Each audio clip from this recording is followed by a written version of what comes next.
is America First with Sebastian Gorka. There is no precedent that anybody can find for someone who's been charged with perjury just getting off scot-free. That's the kind of stuff where you begin to get worried that basic, not just institutional norms, but our basic understanding of rule of law is at risk. A very tongue-tied Barack Obama on a recent phone call talking about the threat to rule of law. Well, we are dedicating the next 3 hours of America First to the threat to the rule of law that he represents, along with his cronies and co-conspirators in the Obama administration, something that the president last night called hashtag Obamagate, a phrase which has gone viral with more than 1 million retweets in just a few hours. I'm Sebastian Gorka, former strategist of President Donald J. Trump, and the timing could not be better. On YouTube, our channel America First has seen more than 3 million views in just the last few days, thanks to the findings of the DOJ with regards to my former colleague, my friend, Lieutenant General Mike Flynn. We will be joined in studio for the first hour by none other than Judicial Watch's Chris Farrell, Director of Investigations, Lee Smith, investigative journalist, second hour, Sarah Carter, John Solomon, and the final hour, Congressman Matt Gaetz, Dan Hoffman, former chief of station for the CIA, and Fox News' Greg Jarrett. Where to begin? The story is so complicated, gentlemen. Let's start with you, Chris. It is hard. 3 hours is not enough to do justice to the story of so-called Russia collusion, but let's try and paint a succincter picture as we can. What did the last administration accuse the Trump campaign of doing? And as a result, what did they get up to? The short answer is that the Obama administration, seeing the Trump administration coming in as their successors, decided to launch, using counterintelligence as the lever, decided to launch really a seditious coup plot by framing up, first and foremost, General Flynn, because he posed the greatest threat to all the machinations of the FBI and DOJ. Let's stop there for a second. Sure. This is really important. Of all the people coming in, I was one of them, Steve Bannon, others coming into the administration. Why is General Flynn target number one? For good reason, right? General Flynn was a decapitation move. It was chop the head off of the guy, a Army 3-star general, former director of the Defense Intelligence Agency, a career professional intelligence officer. Fired by Obama. Correct.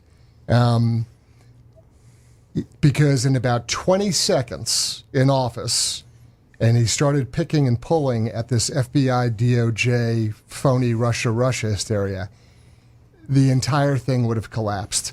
Other people around President Trump would not have been able, they would have discerned it at some point, but General Flynn was uniquely qualified to understand what was going on at the FBI with this phony counterintelligence investigation, with a violation of law, with a violation of regulations, this undisclosed participation in U.S. organizations in the United States, which is way down in the weeds, but that's the nub. They set up a fake counterintelligence investigation overseas, imported it into the United States, and did everything they could to attack the Trump candidacy, the Trump transition, and the Trump presidency. And Flynn would have detected that in about 20 seconds, and it would have blown up in their faces. And it's crucial to understand, and full disclosure here, ladies and gentlemen, all our listeners and viewers, I was working with General Flynn in the White House.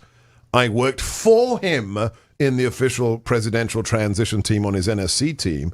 And this is the person who was unusually positioned, not only because of 30-odd years in intelligence and in the military, but also because of his rank in the Trump administration. Not Senate confirmed. The National Security Advisor is not Senate confirmed. And really, he stands above all the cabinet members because he is the National Security Advisor. He's not just a Secretary of Defense or a State Secretary. He is the National Security Advisor, which means if he found out the depths of the corruption under the so-called Operation Crossfire Hurricane, then he could do something about it. Lee Smith, you have written The Plot Against the President, a fascinating tale of Devin Nunes and how they uncovered this from the congressional side.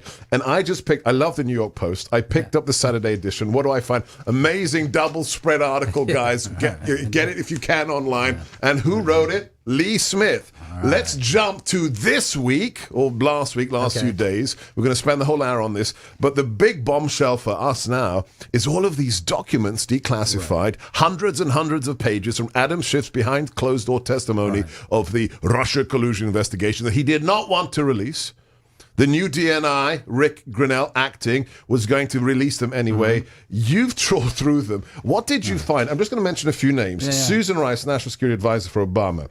Ben Rhodes, former Deputy National Security Advisor. Sally Yates, former Acting Attorney General for Obama. Former Attorney General Loretta Lynch and James Clapper. What did you find about what these people said behind closed doors, Lee Smith? Right. I mean, the big takeaway is something we've known for a while, which is that they had no evidence of collusion. If they had, all of this stuff would have gone public, and they would have been breaking down doors all over Washington, D.C., frog marching people into supermaxes.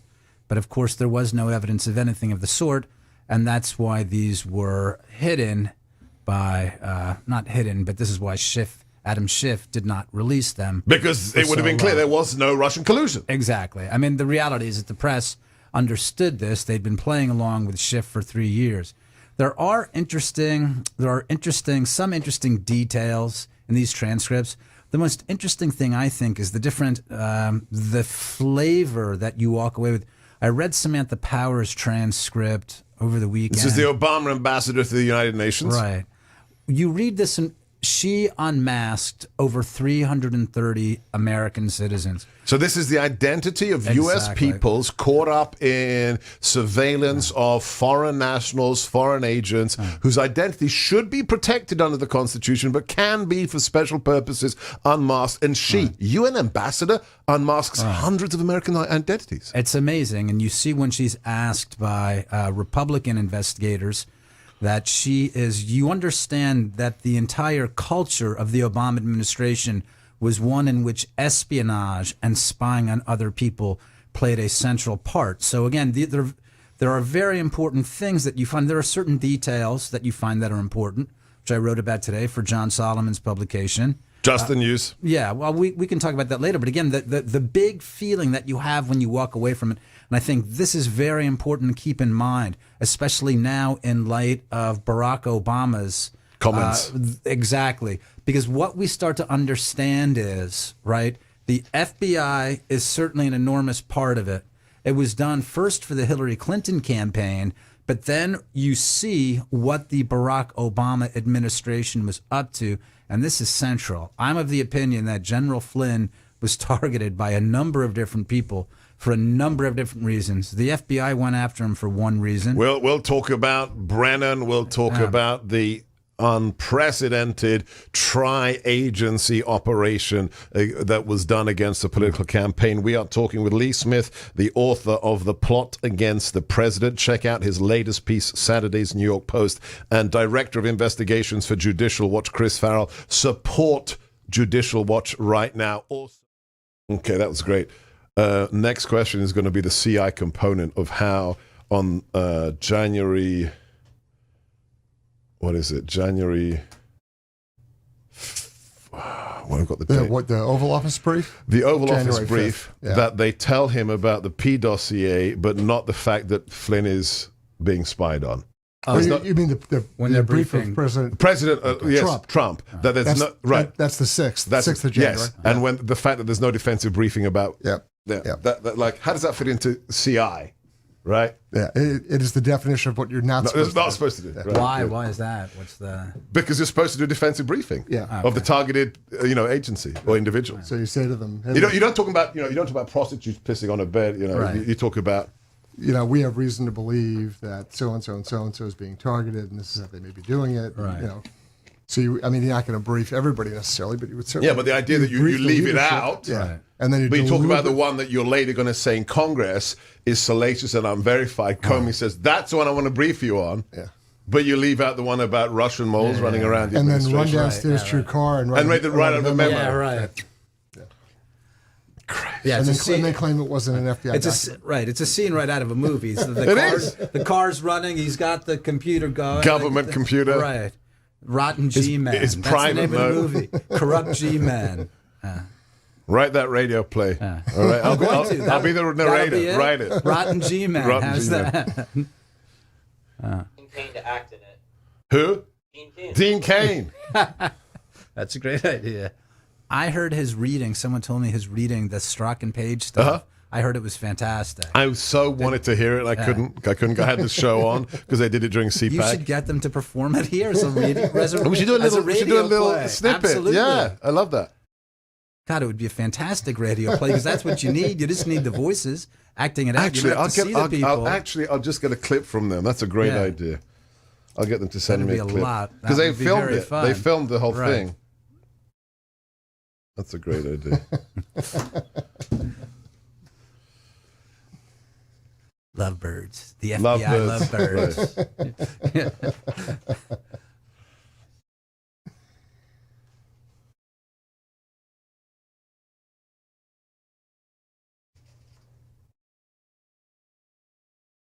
You see the picture I texted you, Dr. G? No.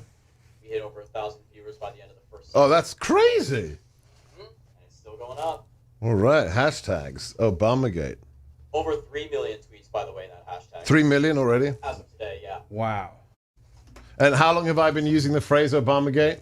At least a year. At least a year. Someone in the chat says Gorka invented Obamagate back in 2018. Good for them. Good for them. Yeah, the president's busy.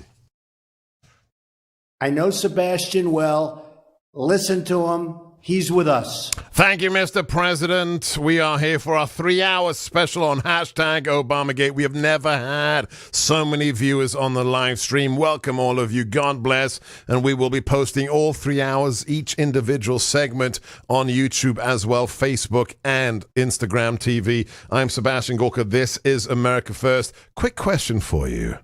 Who wrote the Bible? It's not a trick question. There is a new series of fabulous documentaries by investigative filmmaker Tim Mahoney called Patterns of Evidence, where he gets to the root of some of the biggest questions to do with the Old Testament. One of my favorites is Patterns of Evidence, the Moses controversy. Did Moses write the opening books of the Bible? Watch Patterns of Evidence right now. You can download it, patternsofevidence.com. Use promo code SEB. Like Sebastian, SEB, for 10% off. It's a whole series of fabulous documentaries. I recommend Patterns of Evidence, the Moses controversy at patternsofevidence.com, promo code SEB. I know you've run out of stuff that's good to watch. Watch something edifying, uplifting. Go to patternsofevidence.com today. We are back with our very special guest. It's the first hour of our Obamagate special. It is Chris Farrell, director of Judicial Watch's investigations, and Lee Smith, who has been writing some incredible articles. New York Post. Where else can they find your writings? I have a piece today in Just the News. Just the News. We're going to yes. actually have the man behind Just the News here with us in the next hour, John Solomon. So check out both of these gentlemen's writings and also their interviews. Let's go back to the question of your field. You have a career in the U.S. military, U.S. Army counterintelligence, Chris. You know what CI means. I'm going to ask you, does this fit into the practice of counterintelligence, which is catching or preventing spies or misinforming spies? Certainly not the lawful practice of counterintelligence. Okay, so what do we know? We know that back in July of 2016, the FBI initiates Crossfire Hurricane, which ends up being a tri-agency. Never before in U.S. history has the NSA, the CIA and the FBI had a counterintelligence operation against a political campaign. Let me be clear. A political campaign, which ends up issuing or getting FISA warrants to spy on U.S. nationals, Carter Page, that are part of the Trump campaign, and then posits that the incoming national security advisor is somehow working for the Russian Federation. That fact is briefed. Tell us about what happens just before the transfer of power, January 6th in the Oval Office, and then January 5th, and then January 6th of 2017. Right, so January 5th is key because that is what ties everything to President Obama. Yes. There's zero plausible deniability that Obama was in up to his eyeballs in this entire saga. Which you call a coup. It is. It's a coup. I mean, there's no other way you can call it a soft coup in the sense that there weren't tanks rolling in the streets. The military wasn't taking over television and radio stations. No one was being, mowed down with machine guns. But people were targeted for political purposes. Absolutely. And there was an attempt to disrupt the lawful turnover of power from one party to the other. And the receiving party, President Trump and his administration, were actively gone after in a way to destabilize the administration, to attack persons, the president himself personally, and attempt to attack and destroy him and all those around him. And so in this regard, on the 5th of January, there's a briefing in the Oval Office, quite a cast of characters. The president himself. President Obama. Correct. The illustrious vice president. Joe Biden. Joe Biden is there. Director CIA, John Brennan. John Brennan. Clapper's sitting there. Who's the Director of National Intelligence. Correct. Susan Rice, the National Security Advisor at that point. Director of FBI, Jim Comey. Correct. And then Sally Yates. Correct. Now, why is Sally Yates interesting? Well, because at that point, she's going to pick up the ball and become the acting Attorney General. Okay. And so... And she should know... She purportedly is surprised by what Obama tells her. So this is the big deal from last week. Last week's filings on General Flynn's case being unsubstantiated have in those documents an FBI memorandum in which Sally Yates is apparently shocked that there is an operation against Mike Flynn. And who's giving her the details of the operation? President Obama. President Obama knows the details. Correct. He's filling in the woman who is Deputy Attorney General of the United States. Correct. Smoking gun, am I wrong? Right. And then, later on, they talk about going up to go brief President-elect Trump. And Comey says, well, I'm going up there tomorrow, meaning going up to New York, to Trump Tower. And two things. One, they all laugh. They think it's hysterical that he got the short end of the stick. He has to go up and go talk to Trump. Ha, ha, ha. Right? What are they laughing about? They're laughing about the fact that Comey's going to go up there and provide the incoming president supposedly with a briefing, but there's some very important things about the briefing that are left out, namely what's being done to his administration. Instead, the salacious information about hookers in Moscow. The Steele dossier. Right, all the phony nonsense. That's what they brief him on. They don't brief him on what would normally be done, which is a defensive security briefing. You are under threat. We have credible information that somebody is trying to inveigle themselves into your administration. Right. None of the legitimate counterintelligence type information that you provide somebody so that they can make informed decisions. That's left out. Comey goes up to New York. First of all, they're all laughing in the Oval Office how funny it is. Literally, they're laughing that Comey's going to go up there. And, you got the... You're the stucky. Yeah, you're stuck. Right. But then Comey goes up and does this, and what does he do when he comes out of the meeting? He runs downstairs to his SUV. His government SUV. Correct. And whips out his laptop, his government laptop, and writes a memo to quickly capture, while it's still fresh in his mind, all of his impressions about how the president-elect received this information, what his demeanor was, his reactions, etc. Which he deems to be a private document. That's what he says. And, of course, later on he leaks that information, right? Leaks it illegally. Lee Smith, talk to us for a second. We've got a minute and a half left in this segment. I'm so glad both of you are both here for the full hour. What has the role of the media been in the last 3 years with regards to Crossfire Hurricane and Russia collusion? I mean, the purpose of the media has been to, again, it's the essential platform. This is still something I think that most people aren't prepared to see yet. Most people are willing to admit the media was complicit or the media was lazy, but that's not true. The media is the essential component without which none of these things could have happened. I want to come back for a second to what Chris was describing, I mean, what we're looking, the way to understand this, let me talk about the media for 1 second. The media is the mortar holding this story together. What you need to do to truly understand this story, you have to strip it, you have to strip everything down to its foundations. The foundations are, if you want to see what happened, you need the timeline, you need an accurate timeline, and you need to see the quotes. The media is the mortar that's holding everything together. If you look at the episode Chris was just describing, it's like a scene out of a James Ellroy novel when the dirty LA detectives are saying, we're blackmailing you, buddy. We've got this nasty stuff on you, and I can make it go away. I can help you. I can do whatever I want. That's what they wanted to do. They wanted to see how Trump was going to react.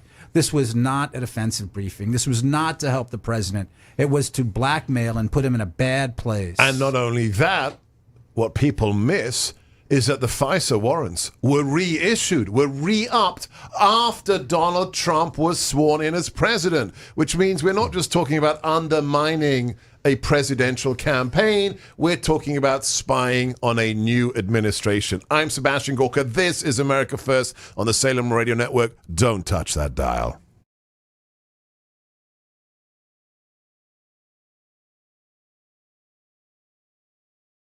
You know, I'm not sure that I have any confidence at all in what the DOJ figures said. I think that, especially if you look yesterday, there was a Times article by Mary McCord. I think that they must have moved, like the FBI, immediately. That's how I read the IG report. The IG report... Explain, I'm missing you.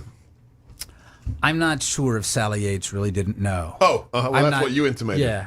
I think everyone is moving into a CYA situation it's like the immediately. pre-stab notes. Right. People are trying to make him out like he was covering himself. Like the moral conscience of America. Right. Well, it's like the Rice email on the day of the inauguration. Exactly. By the book. Exactly. Everyone by January. Who does that? Only Like people who aren't operating by the book. Right. Yeah, exactly. Let's make sure we're being very legal here. So when everyone's talking about like, wow, well, look at what the DOJ is saying, they're all aiming for the same thing, just in different ways with different methods, right? Can I posit something? Yeah. And we need to have a hook for what you wanted to discuss. Okay. You remember what you wanted to discuss? I would like to. Let's start with that. Well, I'll give you a hook. Yeah. Tell me if you think this is right. My theory is, having met some of them and having listened, especially to Clapper and knowing what he did at DIA, there is this fabulous, and it's good for conservatives and those who want the truth, there's this fabulous melding of 101% arrogance with a lot of people who aren't really smart. Correct. I mean, these are not slick operators. This isn't the SVR. This isn't the FSB.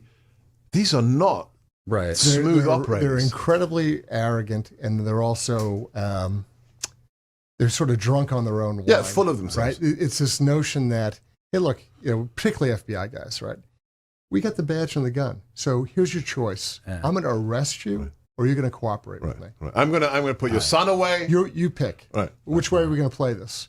I mean, you're not going to win, and no matter what you say or do, I'm an FBI guy. I'm going to win, and they're going to believe me.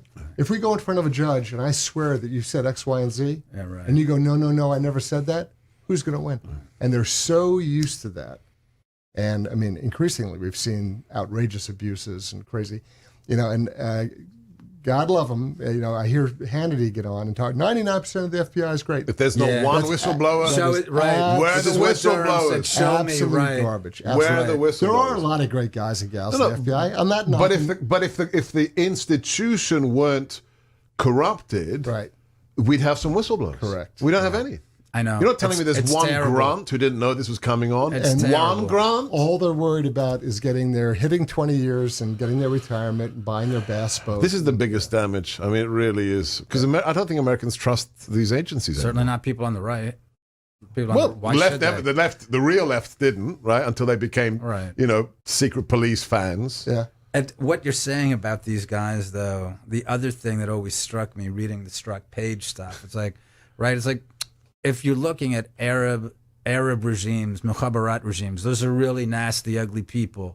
These people are kind of the softer version, right? I mean, what they did the snowflake version of dictators. What they did to Manafort, for instance, is really bad, right? But everything else, These are people who trade craft beer tips. Yes. Right? And then Right. buy their Mao Christmas ornaments. Right. Their Mao Christmas ornaments. And they text their girlfriends on their way home, right? To their wife. Exactly. To their wife. To put their children to sleep. That's who these guys are. I'm Sebastian Gorka. This is America First, back with our very special guest on this 3-hour Obamagate special, Lee Smith. Follow him at Lee Smith, DC, and Director of Investigations for Judicial Watch. That organization does more than all the media put together to get to the truth. Support them. Join them at judicialwatch.org. Lee, we tend to think, it's about Manafort, it's about Page, it's about Flynn, but this concerted attempt to grind down the will of the American people, right. the choice of President Trump. This wasn't just a handful of people that were targeted, was it? Well, the larger picture is, as the president has said again and again, it's like, look, they're coming after you. I'm just in between you and them. Yes, and meaning the American people. Right, exactly. So the essential thing is they wanted to delegitimize an election. They wanted to thwart the peaceful transition of power. Specifically, though, they went after lots of people, and I hope I'm not going to embarrass you by talking about this, but people often forget how hard they went after you and what they did, which was incredibly disgraceful. I've tried to forget it. I'm sorry. I'm sorry to bring it up. That's fine. I'm sorry to bring it up, but I mean... And you know when it started? It started the second they deployed me to defend the president's travel ban. Right. That was, oh my gosh, you got to take him down. Right. He's a Nazi, blah, blah, blah. Right. I mean, but just a proxy for the president and the will of the people. But look at all the people whose lives, they went after you. I believe that they were really serious about trying to get you, about trying to deport you. These are very sick people. Yeah, these are members of Congress exactly. who wrote letters to the Department of Homeland Security. Disgraceful people. And suggesting I be deported because they love immigrants so much. Yeah, right. But if you look at the amount of people, we talk about General Flynn, who's certainly the most famous, in a sense, the longest suffering of all the people that these animals targeted. We talk about Carter Page, we talk about George Papadopoulos, and this is all correct. But we also have to look, they went after a number of people, a number of Trump allies, a number of people in the administration. They went after you. This is one of the other things that you get if you read the transcripts. The number of people, Michael Caputo has been tweeting about this lately. Ezra Cohen. All of these people they went after, and they tried to drain them financially. They tried to get them thrown out of their jobs, and they tried to bankrupt them. They did Hicks. with Michael. Exactly, Hope Hicks. And these are all brand names.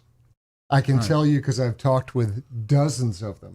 Other presidential appointees, other Schedule C appointees, State Department, other people who are really trying to turn the corner and really implement the president's policies. Drain the swamp. And all the little munchkins, all the little career embedded guys who would do everything under the sun. Fake IG complaints, fake prohibited personnel activity. The one I saw the most is denial of security clearances. Correct. Right? And so, use the system to say you can't have your job. And so all of these sort of careerist opportunists within these agencies and departments, all over D.C., anybody who came in as a Trump appointee was gone after in the most vicious, cruel, phony way. And eventually a lot of them were forced out. Therefore, Chris, the phrase "deep state" is completely justified. Completely. In fact, it's not adequate. It's not enough. If there should be another phrase for how bad it is. Yeah. Yeah, we are talking to Lee Smith. The book is The Plot Against the President. Follow him at Lee Smith, DC. If it's available online, Eric, find it right now. We're going to repost his fabulous findings this Saturday's New York Post on what the Obama administration members said behind closed doors that has now been declassified about there being a complete absence. We've got 30 seconds in this. Let me just read a couple of these delightful quotes. So this is Susan Rice, former National Security Advisor to President Obama. Quote, behind closed doors, I don't recall intelligence that I would consider evidence to the effect that I saw a conspiracy. Ben Rhodes, I did not see, the specific evidence of the actions of the Trump campaign. Sally Yates, if you're asking me, did I reach the conclusion that Trump had involvement with the DNC hack? The answer to that would be no. And then a lovely one. This is from the former Attorney General for Obama, Loretta Lynch.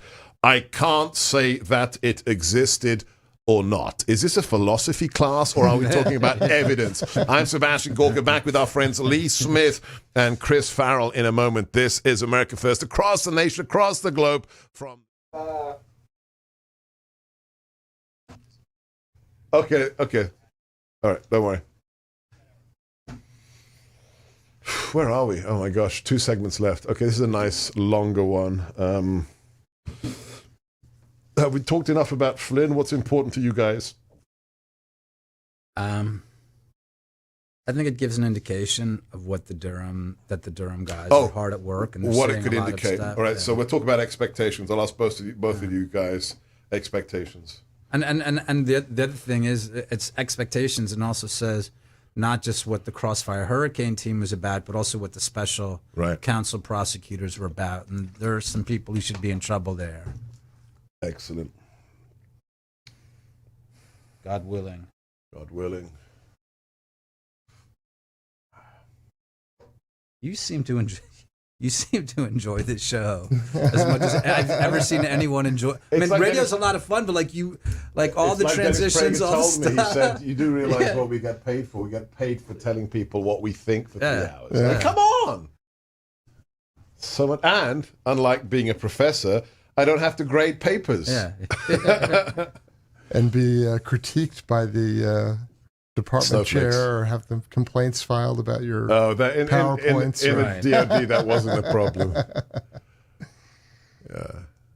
No, I love radio.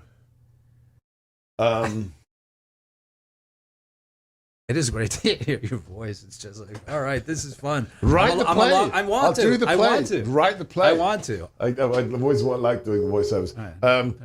Can we come in after the disclaimer? Will you come in with video cut 6, Eric? Video cut 6. Yeah. Yes. Please. Yeah.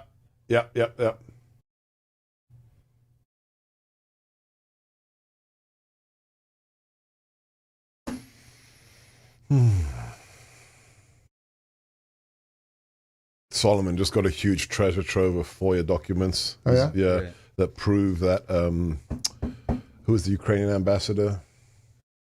The woman. Chaley. Ivanovich. Who was lying. She perjured herself. He got stuff, she said, behind closed doors. So he's What do you mean stuff behind closed doors about that? classified meetings that were declassified FOIA stuff, and so he's running it up today. I mean, there's just so much evidence in the press that she knew exactly what was going on, right? When she started is when there was a big Financial Times piece out that said it. Portions of America First are brought to you in part by patternsofelvidence.com. This was a setup by some real dirty cops within the FBI and the Justice Department. And how high does it go? There are very serious questions being raised about whether it goes all the way to the top. And did Barack Obama and did Vice President at the time, Joe Biden, know about this and encourage it to happen, let alone let it happen? Because, as you pointed out, the FBI had previously made a decision not to go forward with a prosecution of General Flynn because he didn't do anything wrong. And instead, a few of the dirty cops wanted to set him up because they ultimately wanted to take down Donald Trump even after he was duly elected president of the United States. Dirty cops who wanted to take down duly elected president of the United States, my former boss, Donald J. Trump. That was Steve Scalise on the fabulous Maria Bartiromo show on Fox Business. A great American, a great truth teller. I'm Sebastian Gorka. This is America First. Another great American who I'd like you to support is my friend. He's my sometimes guest host. He is Mike Lindell. You heard him say those wonderful words in the Rose Garden recently about the importance in a time of the coronavirus for prayer, church, and family. He was lambasted. He was targeted by the secular, godless left. Show your support for this man who's dedicated 75% of his factories to making masks for frontline responders. Go to mypillow.com or call 800-829-8468. That's 800-829-8468, mypillow.com. Mike's going to give you, my friends, up to 50% off his incredible products. 45 million MyPillows sold. The president uses them, so do I. Get one for yourself today. MyPillow.com, promo code GORKA. We're back. It's our 3-hour special on Obamagate with Judicial Watch's Chris Farrell and Lee Smith. Lee Smith, is the author of a fabulous new book called The Plot Against the President. Chris, dirty cops. We heard the Representative Scalise be pretty outspoken there. Not one FBI agent or DOJ official has been charged with a crime. Some of them have retired early. One was fired. What is your expectation? What are the signs you're seeing coming out of the DOJ? I'm going to ask both of you, Lee, as well. What are your expectations? We've got 175 days before the election. There's this idea that you can't indict people close to the election because it will be politicized. We live in an age where everything is politicized. What's Chris Farrell's gut sense? It all rests on the shoulders of Mr. Durham and the U.S. Attorney from Connecticut, right, who's been charged by the Attorney General to uncover and expose all this. And so, the question is, is there a grand jury impaneled, and are there going to be indictments? That's what it's all about. Anything short of that, if Durham is just writing a report, yeah, like an IG's report, if he's just writing a report, the country's screwed, irreparably screwed. And I mean, on a scale that... Because of loss of confidence in our institutions. I say this advisedly. If that is what happens, we are sliding towards being a failed state. Because no rule of law. We're a big country, and we're enormously rich, and we have all kinds of... But we will be a failed state if the justice system, if the American public looks at the justice system and doesn't believe it anymore... And if the FBI and DOJ and courts and other officials can get away with all the stuff we've been talking with, and it ends up in a strongly worded report. Yeah, right. If that's it, we are screwed beyond belief. After the fall of communism, I went to live in the land of my parents. I went to Hungary, spent 15 years there, worked in the first conservative government, and then set up my own think tank. And when people saw year in, year out, the former communist regimes, frontline individuals paid no penalties for the crimes of the past. The phrase was born by a Hungarian philosopher saying, "We live in the land of no consequences." Lee Smith, how are you feeling? Are we going to end up deciding as a nation that this is the land of no consequences? Well, yeah, I mean, I agree with Chris 100%. If there are no consequences for it, people will continue to lose faith in our very significant institutions. We're talking about law enforcement. We're talking about intelligence. We're talking about political institutions. We're also talking about the press. And the courts. Exactly, the courts as well. And this will be another data point, a very significant key data point on the way to becoming what Chris says a failed state, if not worse.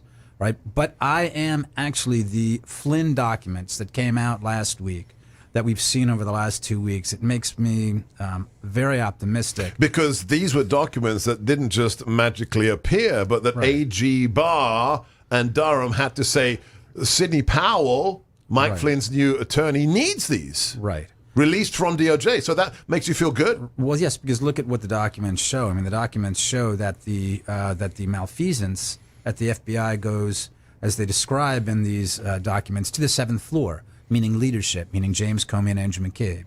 It also shows that there are problems with the Mueller special counsel team. Which we haven't even mentioned. Right. So I think between the FBI and the special counsel team, we now have some more insight into what the Durham investigation is looking at and what they're building.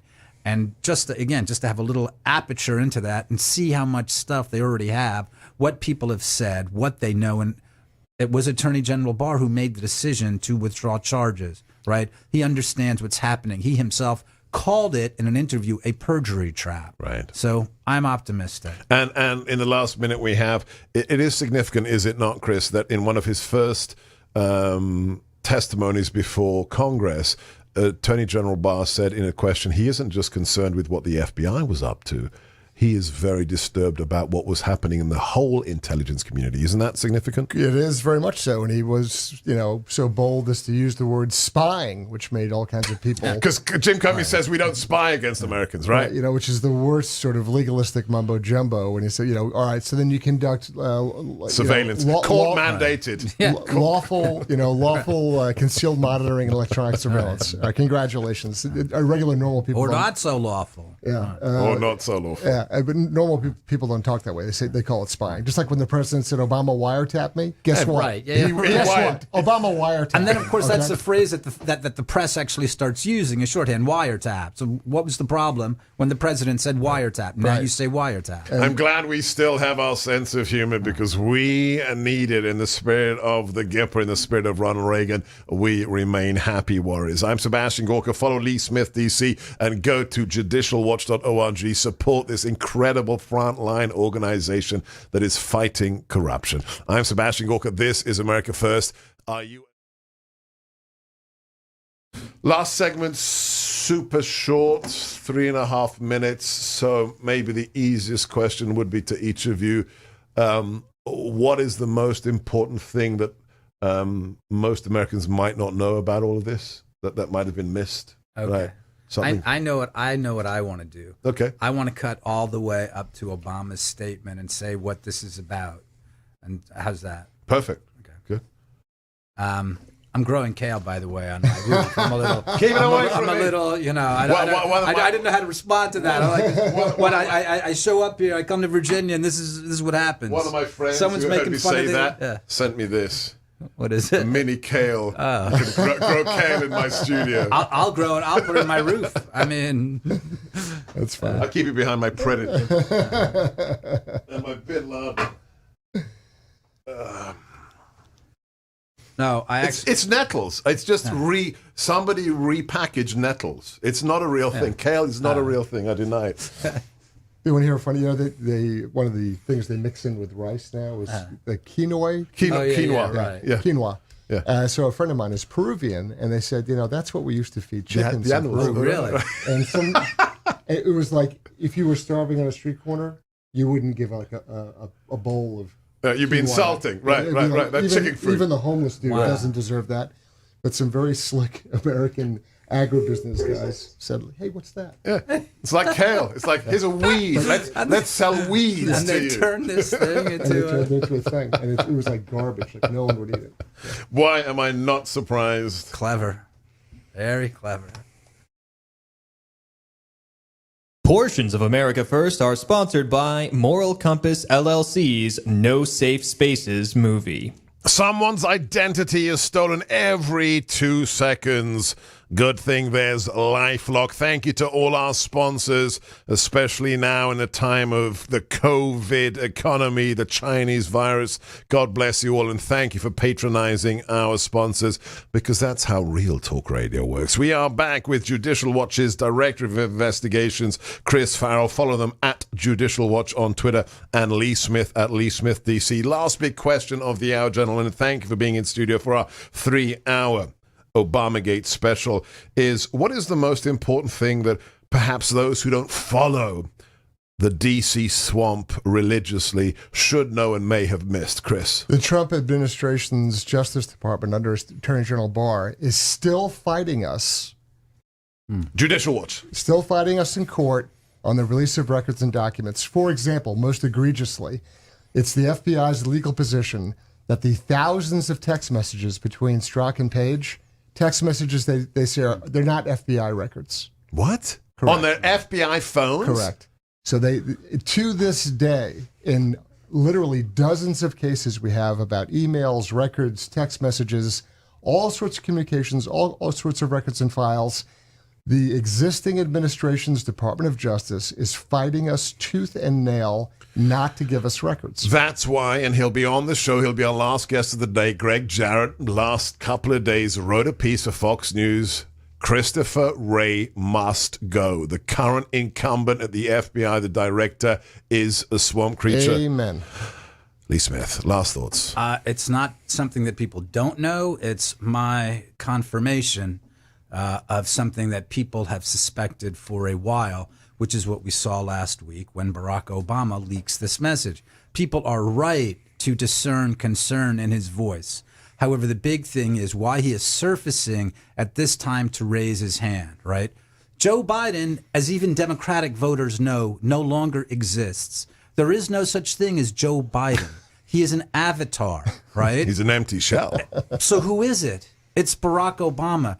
that gives us some clarity on what's been going on here the last 3 years. It's not just to punish the Trump administration and voters. It's to obstruct any Trump agenda and block that and preserve it for Barack Obama, right? That was their whole thing. We didn't have enough time. This is huge. This is huge. In 175 days, if you vote for Joe Biden, you're voting for President Obama, but more importantly, you're voting to cover up the crimes of President Obama and his co-conspirators.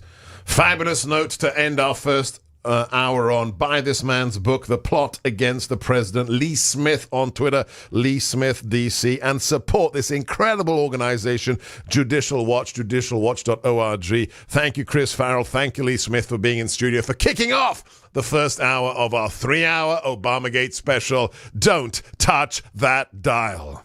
America First